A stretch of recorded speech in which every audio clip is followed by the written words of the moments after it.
Hey everyone, it's Ren. Hope your new year is going well. It is the year of the dragon coming up, so that's exciting because around the Tokyo area, especially in Yokohama, they have a lot of celebrations and like a traditional Chinese New Year dance that happens. There's also a lot of food stalls like the yatai with some really good homemade food. So excited next month for that. Anyway, I just wanted to say thank you so much to @MoreIce the Hedgehog 5973 and @CloneArkin. Thank you so much for your comments. Yes, I'm definitely going to try out your recommendation with the blue spheres. Okay, so I got it, the strategy. First go along the outer spheres, and then they should turn into rings. Cool. As for MoreIce the Hedgehog 5973's comment, yes, it is definitely not that old, but I do want to say, after reading your comment, should I play Sonic Adventure 2? I've never played it before. In fact, I've only played like 3 Sonic games in total, to be honest. But should I play Sonic Adventure 2? I wonder if I should add that to my list.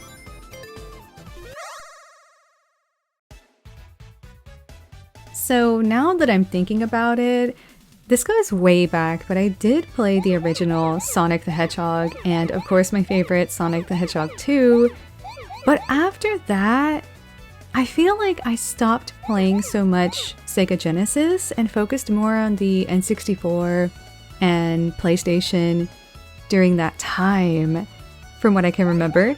And it seems like so many games were still continuing with Sega, and I really regret not having interest in Sonic so much back then, as I would have loved to have kept up with it. There's a huge following on YouTube and on Reddit. It's amazing. Actually, it's through Sonic Superstars that my love was rekindled, I guess you could say. And I'm just really excited to see what's coming next, but I do understand there's like this divide between Sonic fans. I guess the older generation versus maybe the newer generation, from my understanding. I could be wrong, but it's really interesting to see that there's conflicting likes and dislikes between them. But I guess maybe that's with every fan base? I'm not too sure. Sometimes see that with the Tetris fan base as well, which I love Tetris. Actually, I really love going to Akihabara, and there's this game center that has a lot of the old Tetris cabinets there. And it's just really fun to be playing in a really dark room with other gamers, especially whenever you can have your own space to just be playing Tetris. But yeah, really excited to see what's up and coming with Sega.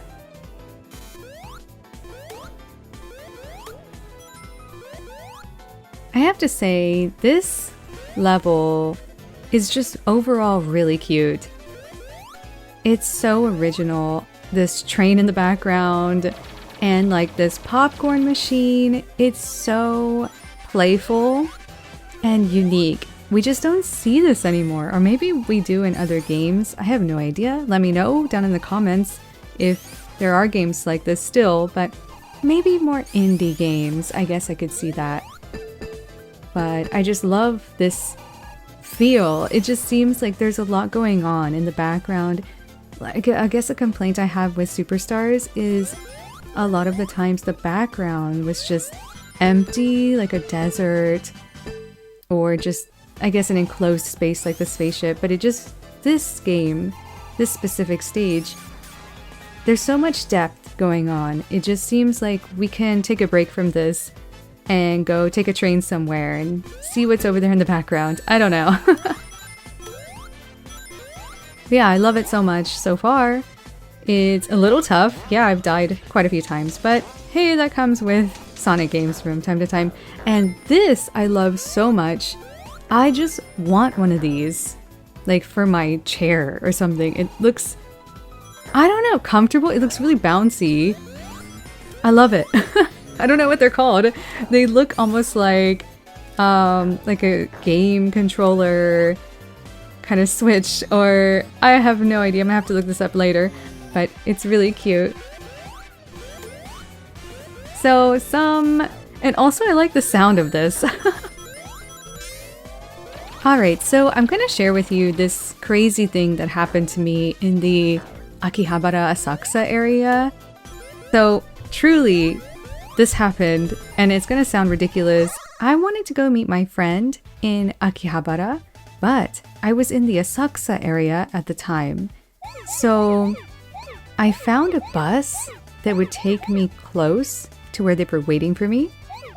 But as I was waiting for the bus, I was checking the time schedule of the bus route because I had never been on this bus before.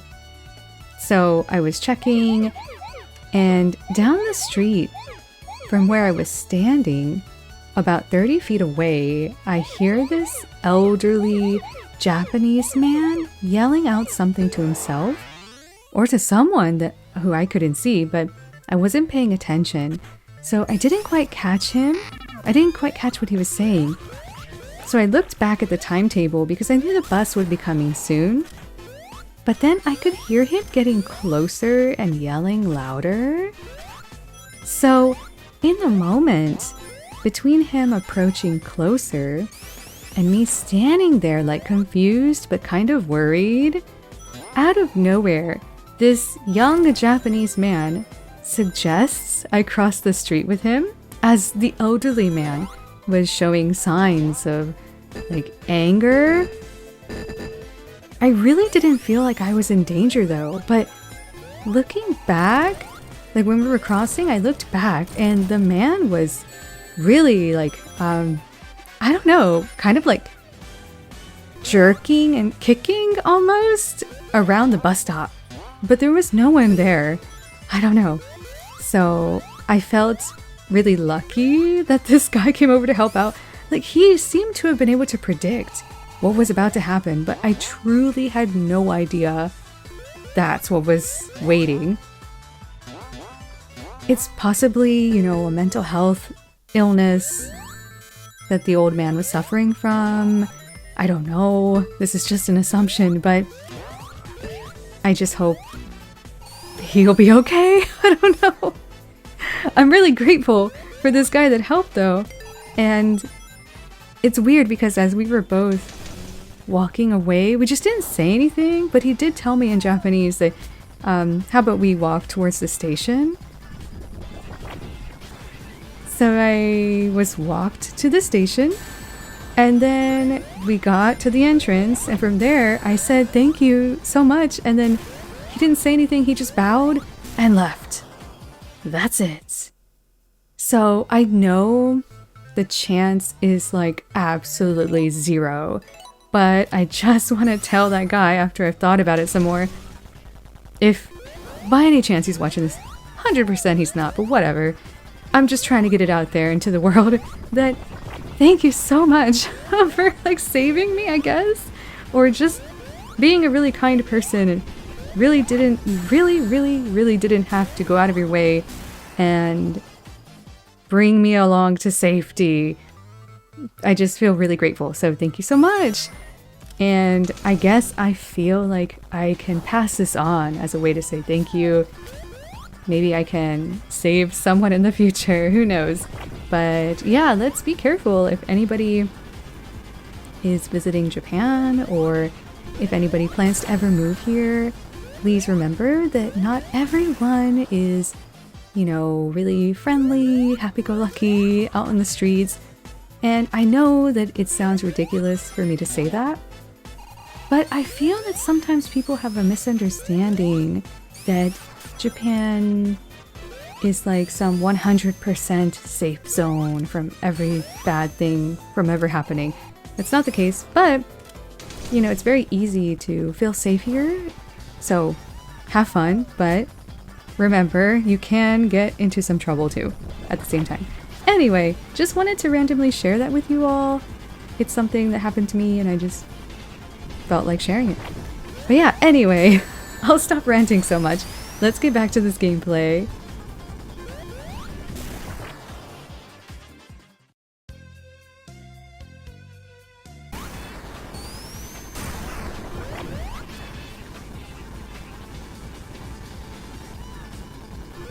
So this really was kind of challenging in a way, because even if I tried to hit the blue rocket, I would still somehow hit the tail end of the first rocket. But cool. Got it. So after you get used to the rhythm, it just seems like much more easier.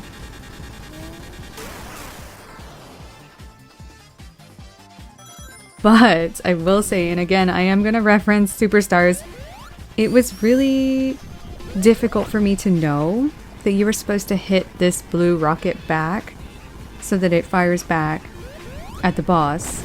But in Superstars, that took me so long to realize. So I was just constantly getting hit by things and not understanding, what do I need to do here? It took me, I don't know, like it felt like 4 or 5 rounds where I was like, okay, I don't know what to do. And I had to like go and look for some help on some like tutorials. I was like, please, somebody help me. It was not intuitive enough for me. But I guess if you played Sonic Mania, then you definitely knew what to do with that rocket. I wonder if this pops up in any other part of the series.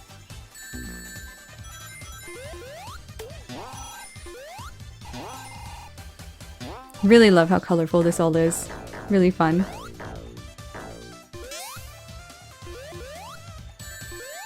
But see what I mean though? Like we're back in another stage and there's so much going on in the background. Like what? We're literally on a stage, I think. Those are curtains? Ah, no, we're in a theater. Like yeah, it's just so creative. Lights, camera action everywhere. I love it.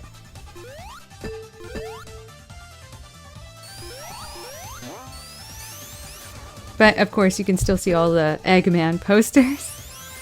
I swear he's obsessed with himself. Speaking of Eggman, so I started watching the Sonic 2 movie. Why? Because I didn't watch Sonic 1 or 2. So I thought, hey, I'll just check out Netflix and see if it's in there. I only see Sonic 2 in there though. Otherwise I would have watched the first one. But I do remember seeing it online, like the previews and the trailers, and thinking, this doesn't really look like Sonic. But I heard that there was a lot of controversy about that anyway.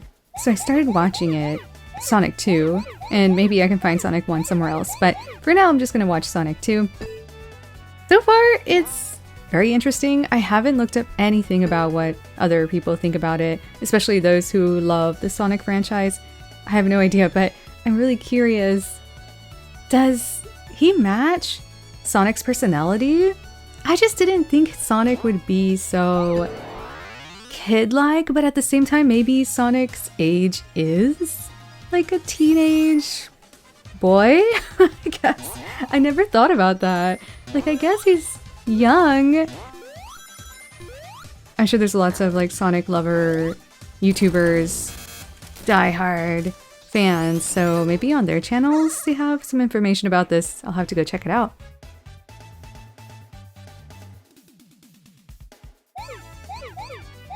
Also, don't these look like cherry tomatoes? These spears? I swear they look like cherry tomatoes to me. But yeah, I'm gonna continue watching Sonic 2, see how that is. And I'm kind of, I guess, immersing myself with Sonic suddenly. I don't know why. I guess it's because of this channel, to be honest. Otherwise, I probably would be playing something else, to be honest. Not that Sonic Mania is bad, but I'd probably be thinking of trying out like a new game or something, but this is keeping me really interested in Sonic. It's really nice to connect with other Sonic fans too. We can learn stuff from one another, so please feel free to subscribe to my channel and comment and let me know what your thoughts are. I'd be really happy to hear your thoughts. But yeah, for now, I'm just going to try and get through this level and see how it goes. There's so many opportunities to go and get these spears.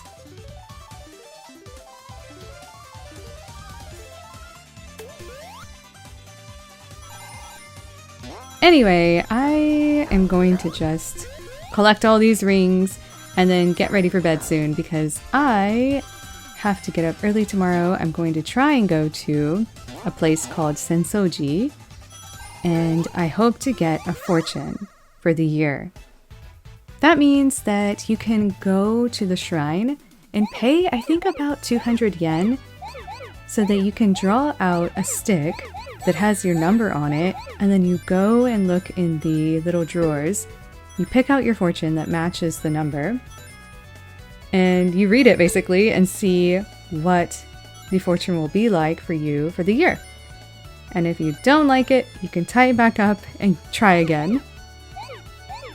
Or you can just keep the fortune if it's a really good one. I actually had a terrible year when I drew a really bad luck fortune. I don't know if that was a coincidence or what, possibly, but I even tied it back. I was like, I'm not going to have this kind of fortune. I'm going to tie this fortune back. That year, I remember getting sick so much. I remember that's the year I didn't have a job anymore. It's also a year where I had to find a new place to live.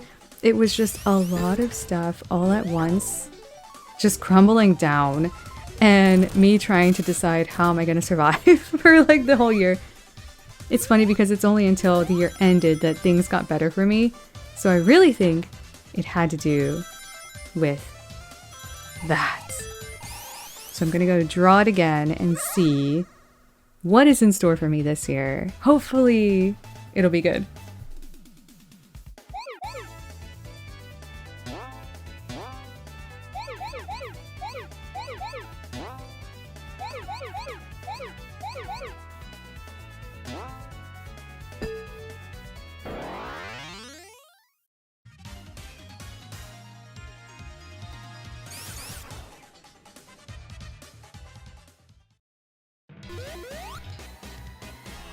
I love the creativity. I can't get over it.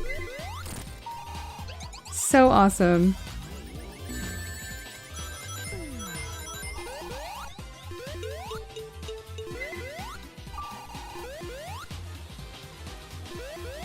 I love the detail in the clouds. I think that's like my favorite thing to draw. My hobby is art, by the way, so I really love painting and drawing things, but my favorite things to draw are the sky. Just different types of skies. Especially clouds.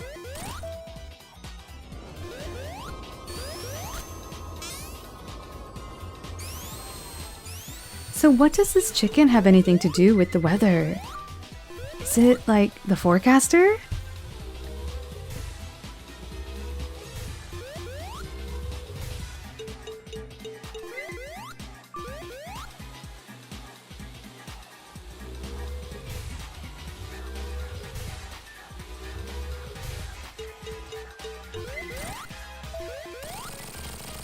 Nice. I really love it whenever you give that final hit and it just keeps exploding and it gets so many hits at once, like a bullet hell. We got it! Alright, well, I am gonna call it a night. And let's see how things go with the shrine. Wish me luck! Anyway, thank you so much for watching, everybody. Thank you for your likes and all of your subscriptions. I really appreciate it. It means so much to me. So I hope everyone has a good day, a good weekend. See ya!